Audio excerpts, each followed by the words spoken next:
Bismillahirrahmanirrahim. Assalamualaikum warahmatullahi wabarakatuh. Perkenalkan, nama saya Muslimin dengan NIM 2165001 kelas A.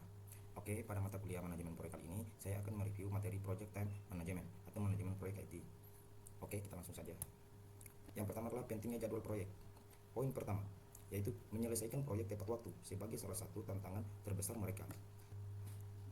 Poin kedua, pada sebuah proyek, waktu memiliki fleksibilitas yang paling sedikit. Masalah jadwal adalah alasan utama bagi benturan dalam proyek, khususnya selama pertengahan kedua proyek. Yang berikutnya, gaya kerja individu dan perbedaan budaya penyebab konflik jadwal tersebut. Poin yang pertama, satu dimensi dari tipe indikator Myers-Briggs berfokus pada sikap masyarakat terhadap struktur dan batas waktu. Poin kedua, sebagian orang memilih untuk mengikuti jadwal dan memenuhi tenggat waktu, sementara yang lain tidak. Dalam kurung Z versus P. Perbedaan budaya mengakibatkan perbedaan sikap tentang jadwal. Yang berikutnya, media science shot. Poin pertama, berbeda dengan Olympiade musim dingin 2002. Perencanaan dan penjadwalan sangat berbeda untuk Olympiade musim panas 2004 dengan diselenggarakan di Athens, Yunani. Banyak artikel yang ditulis sebelum upacara pembukaan memprediksi bahwa fasilitas tidak akan siap pada waktunya. Banyak orang sangat terkejut dengan upacara pembukaan yang menakjubkan, bangunan baru yang indah, keamanan dan sistem transportasi di Athens sangat luar biasa.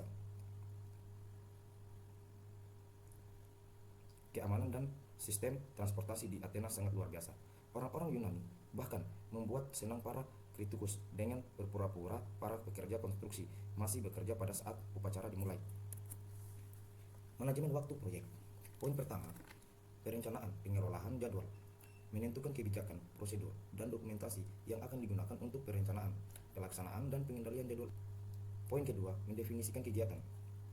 Mengidentifikasi kegiatan khusus bahwa anggota tim proyek dan stakeholder harus melakukan untuk menghasilkan deliverable proyek. Poin ketiga, aktivitas sequencing. Mengidentifikasi dan mendokumentasikan hubungan antara kegiatan proyek. Yang berikutnya, estimasi sumber daya. Memperkirakan beberapa banyak sumber daya tim proyek sebaiknya digunakan untuk melakukan kegiatan proyek. Poin berikutnya, memperkirakan jangka waktu kegiatan. Memperkirakan jumlah periode kerja yang dibutuhkan untuk menyelesaikan kegiatan. Poin berikutnya, membangun jadwal, menganalisis urutan kegiatan, estimasi sumber daya, dan perkiraan durasi kegiatan untuk membuat jadwal proyek. Poin berikutnya, mengontrol jadwal, mengendalikan dan mengelola perubahan jadwal proyek. Oke, ini adalah ringkasan manajemen waktu proyek, dapat kita lihat. Oke, jadwal manajemen. Poin pertama, tim proyek menggunakan pertimbangan ahli, teknik analisis, dan rapat untuk mengembangkan rencana pengelolaan jadwal. Poin kedua, sebuah rencana pengelolaan jadwal meliputi: pertama, pengembangan model jadwal proyek; yang kedua, metodologi penjadwalan; yang ketiga, tingkat akurasi dan satuan ukuran; yang keempat, ambang batas kendali; yang kelima, aturan pengukuran kinerja; yang keenam, format pelaporan; yang ketujuh, deskripsi proses. Berikutnya, mendefinisikan aktivitas. Poin pertama, suatu aktivitas atau tugas adalah elemen kerja biasanya ditemukan pada BBS yang memiliki durasi, biaya, dan kebutuhan sumber daya yang diharapkan. Poin berikutnya, definisi aktivitas melibatkan pembuatan BBS yang lebih rinci beserta penjelasannya untuk memahami semua pekerjaan yang harus dilakukan hingga kita dapat membuat perkiraan biaya dan durasi yang realistis. Daftar aktivitas dan atribut. Poin pertama, activity list berupa tabulasi kegiatan yang harus dimasukkan pada jadwal proyek. Poin pertama, nama aktivitas. Poin kedua, nomor atau identifier kegiatan. Poin ketiga, deskripsi singkat aktivitas. Atribut aktivitas memberikan informasi lebih lanjut seperti pendahuluannya, penerus, hubungan logis, kebutuhan sumber daya, kendala, tanggal, dan asumsi yang berkaitan dengan kegiatan. Berikutnya adalah milestones. Poin pertama, milestones adalah peristiwa penting yang biasanya tidak memiliki durasi. Poin kedua, seiring membutuhkan beberapa kegiatan dan pekerjaan untuk menyelesaikan milestone. Milestone merupakan alat yang berguna untuk menetapkan jadwal dan tujuan memantau kemajuan. Sequencing aktivitas. Poin pertama, mengkaji ulang aktivitas dan menentukan dependensi.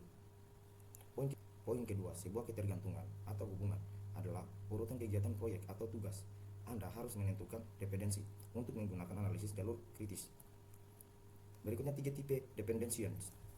Poin pertama adalah mandatory dependencies, melekat pada sifat dari pekerjaan yang dilakukan pada proyek, kadang-kadang disebut hard logic. Poin kedua, discretionary dependencies, didefinisikan oleh tim proyek, kadang-kadang disebut soft login, dan harus digunakan dengan hati-hati karena mereka dapat membatasi pilihan penjadwalan kelak.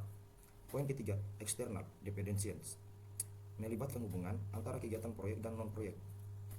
Network diagram. Poin pertama, network diagram adalah teknik yang lebih disukai untuk menunjukkan aktivitas sequencing. Poin kedua adalah network diagram adalah tampilan skematis dari relasi logis antara atau urutan aktivitas proyek.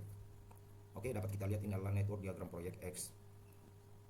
Berikutnya adalah around diagramming atau method ADM. Seringkali disebut dengan activity non-around atau AOI, network diagram. Poin kedua, aktivitas digambarkan dengan panah. Poin ketiga, nodes atau lingkaran.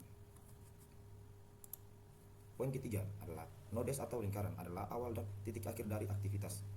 Poin berikutnya adalah hanya dapat menampilkan dependensi finish to start. Oke, berikutnya adalah proses membuat diagram AOI.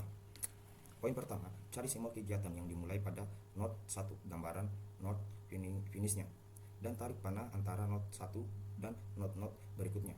Masukkan nama dan durasi estimasi kegiatan pada panah yang sesuai.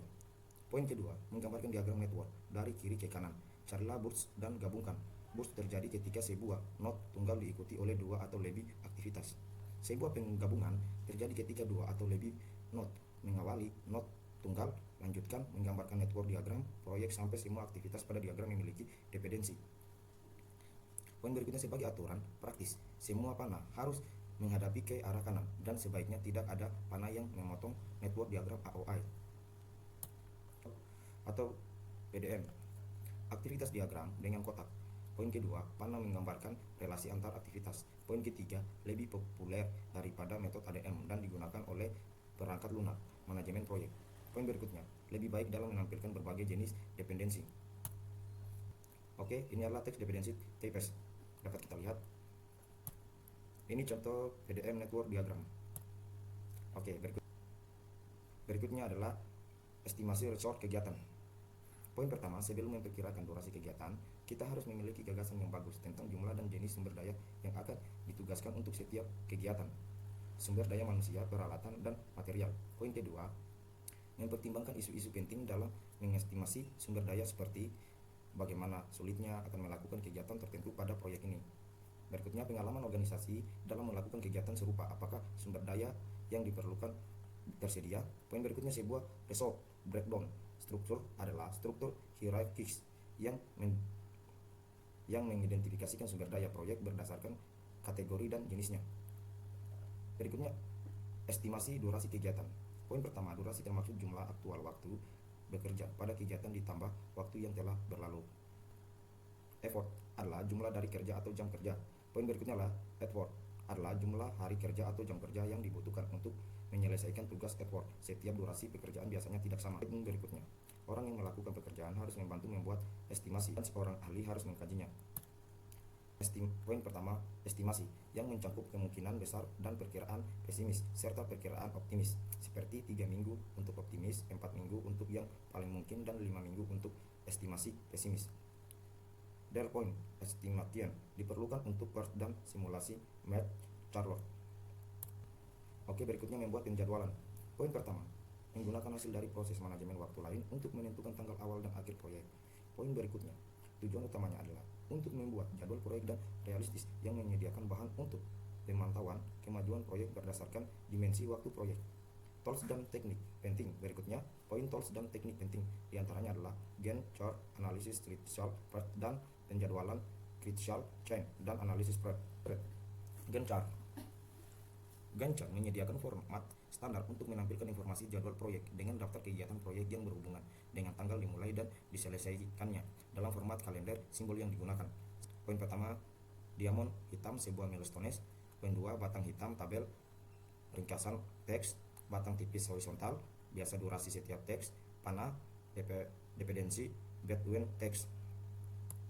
Oke, ini adalah Gantt chart for proyek X. Dapat kita lihat. Oke, berikutnya menambahkan milestone pada Gantt chart. Poin pertama, banyak orang ingin fokus pada pencapaian milestone, terutama untuk proyek-proyek besar. Yang kedua, milestone menekankan peristiwa penting atau prestasi pada proyek.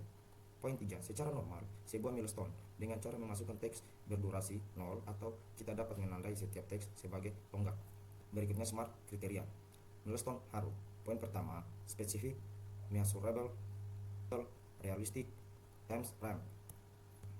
Oke, mungkin ini contohnya dapat kita lihat bersama. Oke, mungkin itu saja yang dapat saya jelaskan dalam review materi kali ini. Adapun ada salah kata atau salah pengucapan mohon dimaafkan.